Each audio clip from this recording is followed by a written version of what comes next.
Congratulations on getting your new swirl. Let's see what it comes with. First, remove the charging adapter from the cardboard insert, remove the cylinder, take off the lid, and remove the first use instructions. Now we can take out the beautiful porcelain base. Below that, you'll find the manual, the MAYU sticker, and the charging cable. Now we can take out the carafe, get the impeller from the pour spout, and unwrap it. Remove the pour spout and insert the impeller into the bottom of the carafe.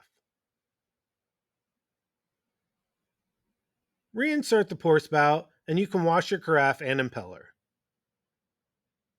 Unwrap your USB cable, plug it into the base, and plug it into charge. Once the carafe is clean, fill it to the 1.5 liter mark, place it on the charged base, and a few seconds later, there it is, the amazing vortex that will change how you drink water.